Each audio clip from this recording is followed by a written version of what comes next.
So today I'm going to attack the gas tank straps.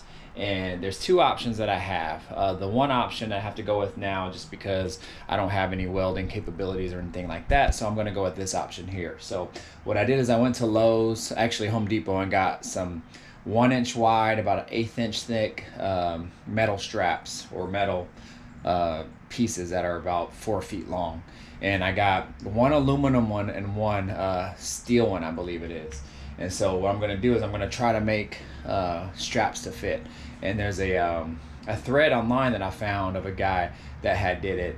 And I'll show you this picture of it here shortly after I show you these straps here. But he had basically kind of bent them and formed them to the contours of the gas tank, and then made them work. So these are the two 1 inch. I guess when this one's probably a little bit narrow, probably about 3/4 of an inch.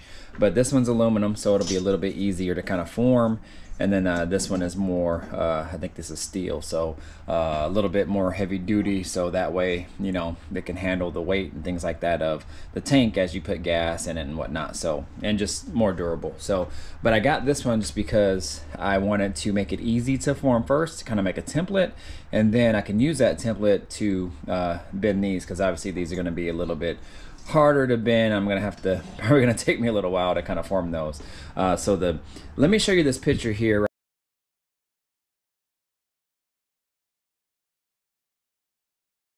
That was actually a photo that I found online in regards to somebody who made the gas tank straps, and they worked well.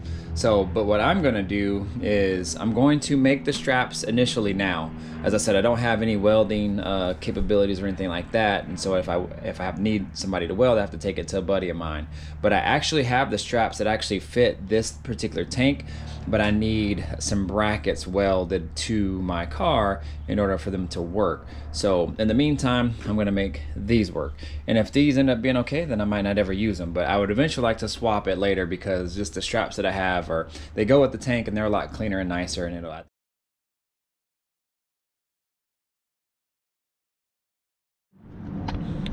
OMFNG. Damn. What's up, y'all? I'm out here working on these gas tank straps for my Chevelle, man, and this motherfucker is a biatch. Good grief. So anyways, I'm gonna show y'all what I've been doing here. So if you guys saw my community post, I had made a post about me making these straps, and I bent them one way and it didn't work, so I had to rebend them another way, and it's just been a pain in the butt, y'all. So this is the template that I made right here. Let me flip this camera around real quick. And this bend right here did not work. So this is actually where the bolts go behind the tank, that go up more towards the rear end area where the bolts are for that, and then this goes more towards the bumper area. And this was okay, but this bend didn't work, and the reason why is because how it curves like this. I didn't even think about it, and where it has to mount to the trunk. Well, let's just say this is level right here, and let's just say this bend was flat. Well, there would be no way I could get the bolt in, and even if I got it in, I couldn't get a socket in there, and also the bolt is too long because it would hit here. So this needs to be more straight up and down, like where my hand is, versus curved like that. So I've been struggling with this steel to get it to bend. Where's the other piece of steel? Oh, it's right here. So this is the steel that I've been using. It's 1/8 inch thick and 1 inch wide, so it's perfect, and it actually bends for the most part fairly easy until you want to get the perfect bend and the contours of the tank. That's where it gets hard. So, and I don't really have a whole bunch of tools except for this here, this vise, which is not actually tied down to anything, so that's been a struggle. And then me using just elbow grease in my hands, I damn near strained my bicep. About 50 million squats getting up and down off the ground, since I don't have a lift, and taking this out and bending it and taking it out and bending it and contouring it more and bending it and using my feet, using my hands, using different equipment. I got it to work. So here we go. So what I did was I made a bend here so it hooks up in there, and that way if this bolt ever come loose, it would kind of catch and hold. Then I put one of those U, I think they call them U clamps or U bolts or whatever.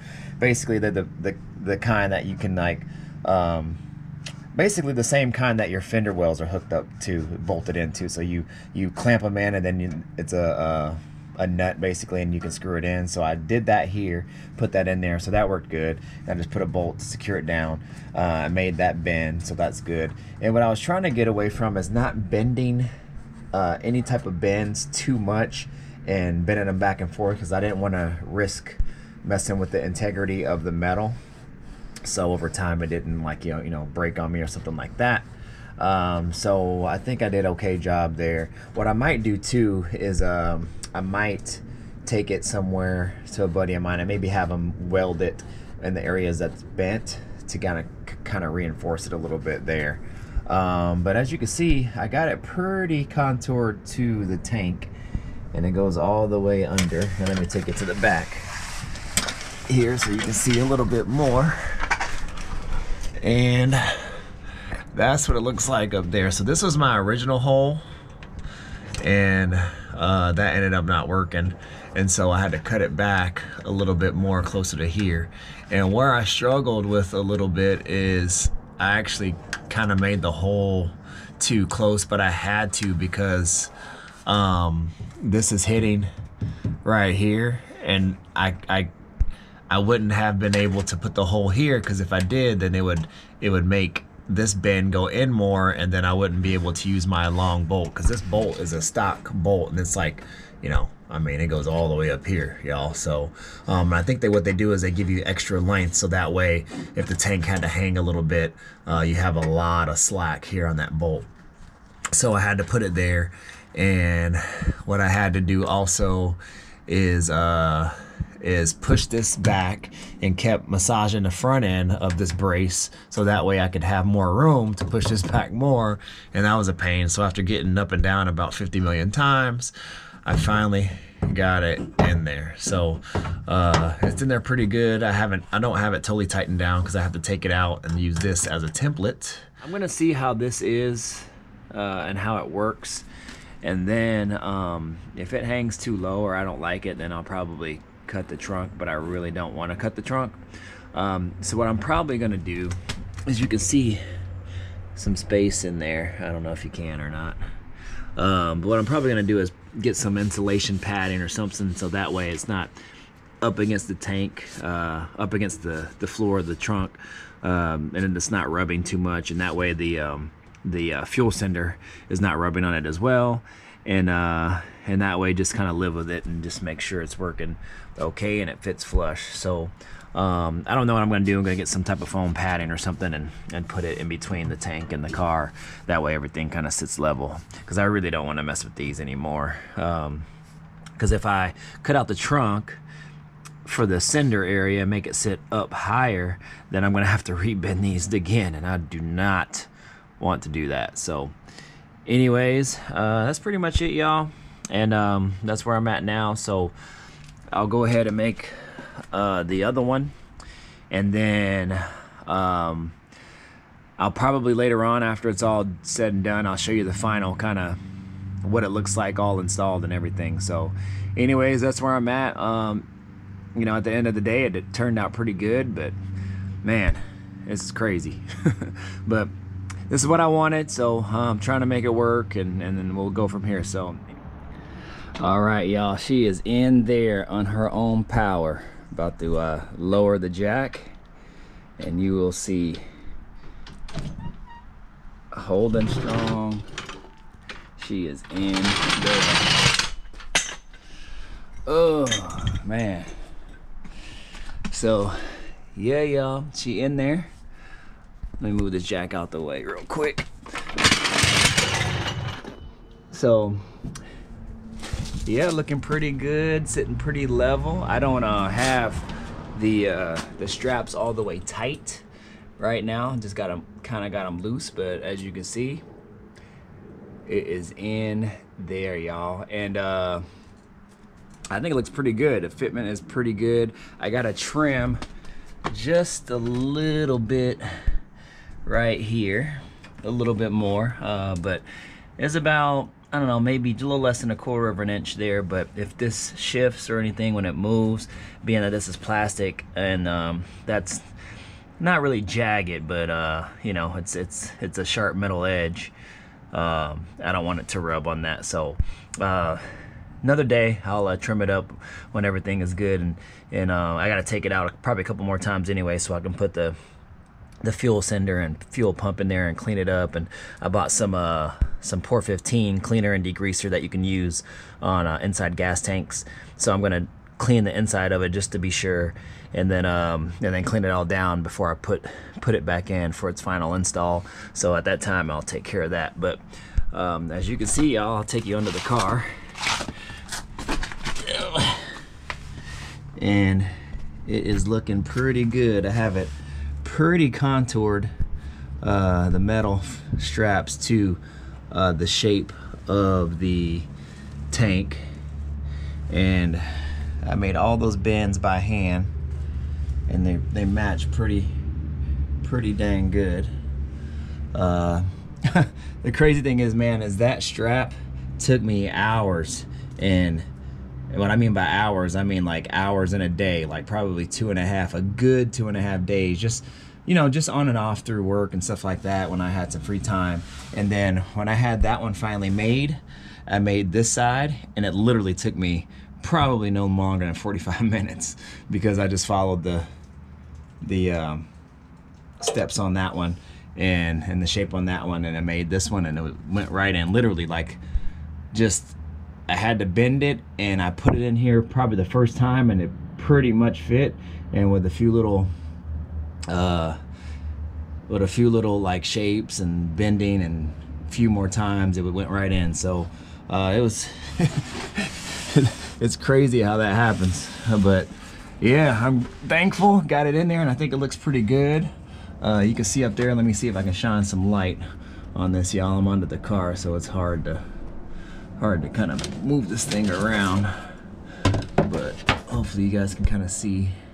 So that's how it fits up in there. Looks pretty good, y'all. So fitment is good, and this is what I was talking about here from my previous video. The bend that I had originally went over and then in, and since it went in and the tank actually sat further out this way, I couldn't get to that bolt, so I had to make this more straight so I could stick a wrench up there, or a ratchet up there, so I can get to that bolt. The other way I couldn't do it. So but that's what the other side looks like, if you can see it up there. I just got to trim that little tab off at the end. That was my original tab. But all in all, y'all, I think it looks pretty dang good. It's pretty much done. I'm happy with it.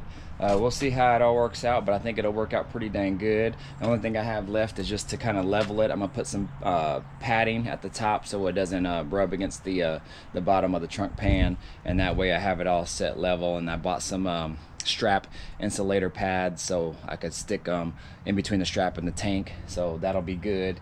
And once I get it all finalized and everything, I think it'll work out pretty dang good. So I'm happy with it.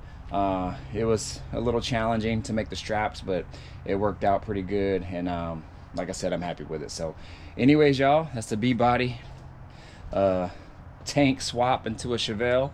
Hopefully that helps some of y'all out. I didn't really make any videos of me making the straps and everything, just because it was hard enough to work the straps by hand and then to set up a video and kind of monitor that, and then the time and the day that I had wasn't enough. So I didn't make any videos of me kind of making the straps, but you guys get the idea. You just got to kind of shape them to the tank and make sure those work. Just make sure you kind of do it the way I did it, because if you do it the other way around, where you can't get to the bolts in the back, then you'll have some problems like I did. So anyways, hope that helps y'all. B-body LS tank swap from a going EFI from a 94-96 Caprice Impala SS swapped into a Chevelle. Worked pretty dang good. All right, y'all, I'll holler at you later. Peace.